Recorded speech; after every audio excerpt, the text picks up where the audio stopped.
Good morning, everyone. Welcome to Monday morning worship. It's really good to be able to share with you again. Hope you had a lovely bank holiday weekend, enjoyed the VE Day celebrations. It was good to see some of the things that you were up to. It's also been lovely over the last week to see lots and lots of you getting creative. We had our creativity challenge, didn't we?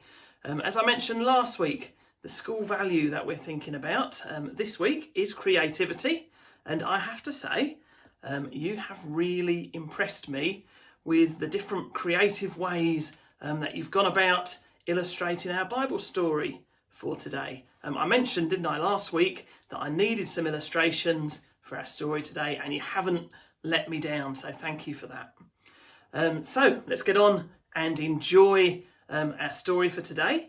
It's the very first story in the Bible. There are 66 books in the Bible, and this story starts at the very first verse of the very first chapter of the very first book, which is called Genesis. Now, Genesis means creation, and that's what this story is all about, how God created the world. Here goes. In the beginning. At first, there wasn't anything at all.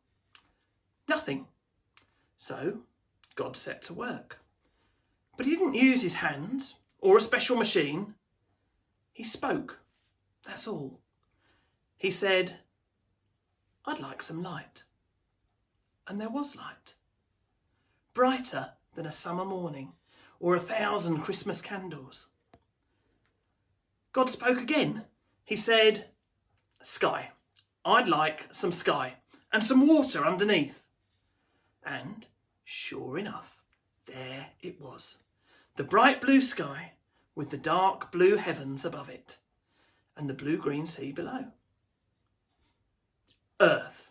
That's what God said next. Hard and firm, as if he really meant it. And the blue-green waters parted and there was dry land underneath.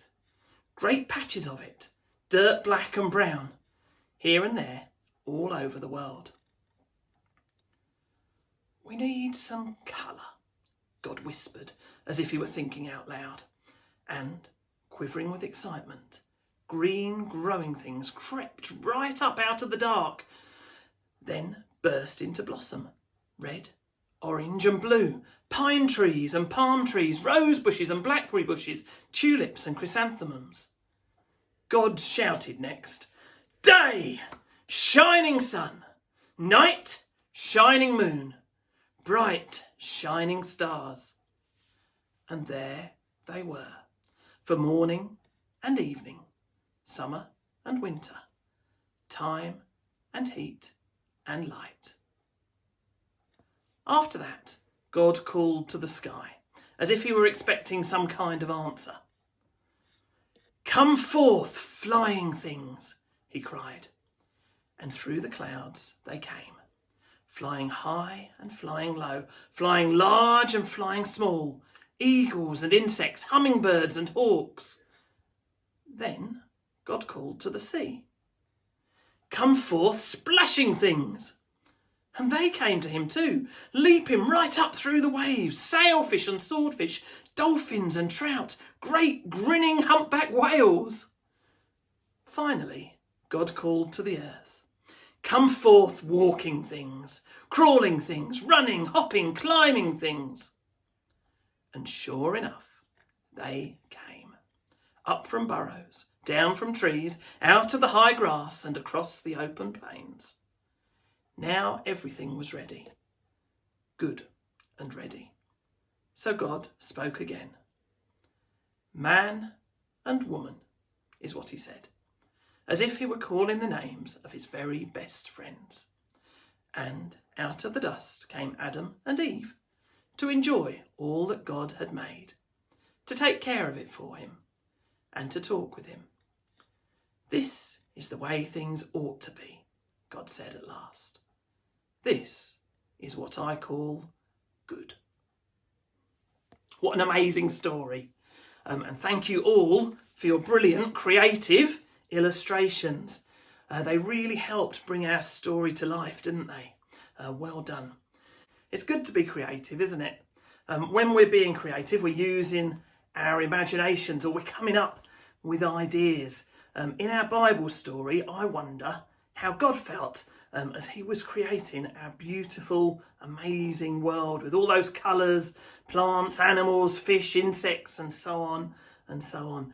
I bet he was very proud of his creation.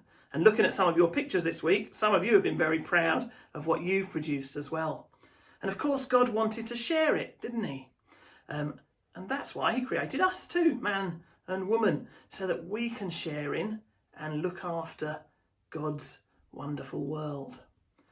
Now, I've got another challenge for you this week. You're doing really well with our challenges.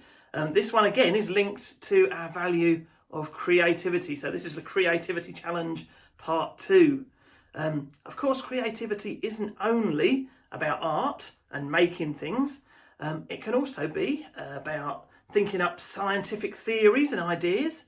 It can be about finding different ways to solve a problem in maths. And it can be about creating things from words, can't it? Such as stories or poems.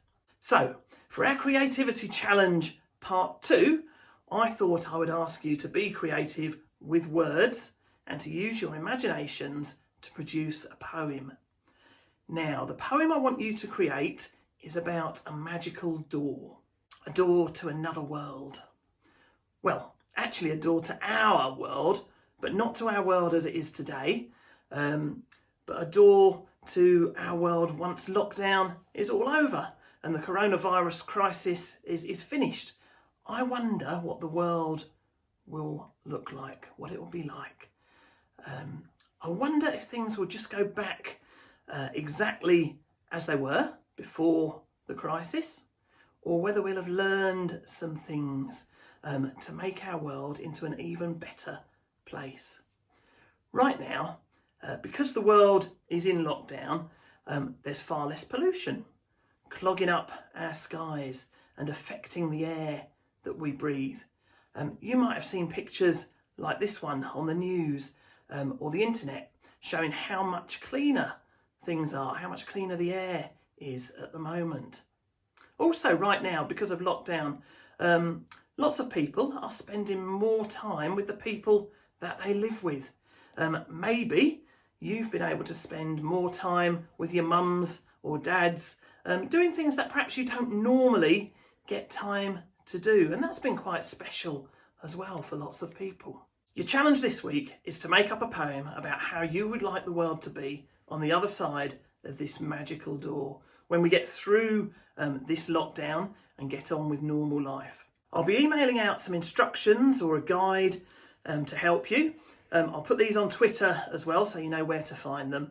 But once you've written your poem, it would be great if you could choose your very favourite line from your poem and video yourself saying that line. Send it to me. Some of you might also like to illustrate that line. That would be great, using your creative, artistic skills that I know for a fact that you've got, having seen what you've been doing lately. It's up to you whether you do that or not. I'll use the best ones, either on Twitter or in next week's worship, to make a special Through the Magical Door poem for the whole school.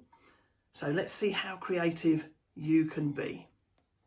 Now then, before I share a little message from all of our staff to finish off our worship time, I'm going to invite you, if you'd like to join us in prayer. I've chosen another prayer from our book of values prayers, and this one is written by Harvey in Year 4. Shall we pray? Dear God, thank you for creating everything we see. Thank you for the sun that rises and sets each day. Thank you for our school, where we learn to be creative. Please, God, protect the world you have created for us. Amen. Thank you, Harvey, for your prayer. Now then, when we did our survey last week to see how you were all getting on with home learning, a few of you mentioned that it would be really nice if you could see the teachers and know that they were safe and well. Well, it's funny you should say that, because our teachers at the same time were also thinking, wouldn't it be nice if we could put a little message together to send out to all of our children and families. So, to finish our worship time today, here's our message to all of you and to all of your families.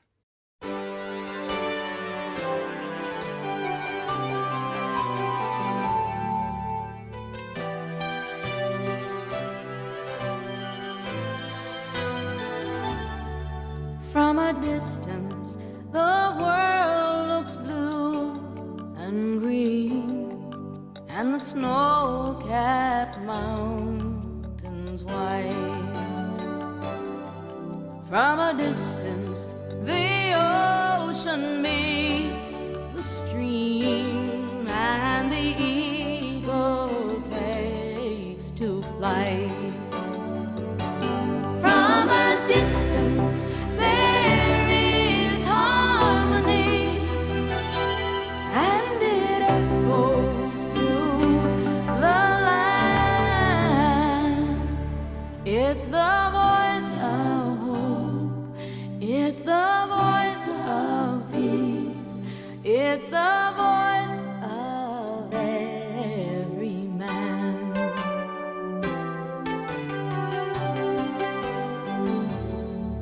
From a distance, we all have enough, and no one is in need. And there are no guns, no bombs, and no disease, no hungry mouths to feed. From a distance, we are instruments marching in a common land, playing songs of hope, playing songs of peace. They're the songs of every man. God is watching us, God is watching us, God is watching us from a distance.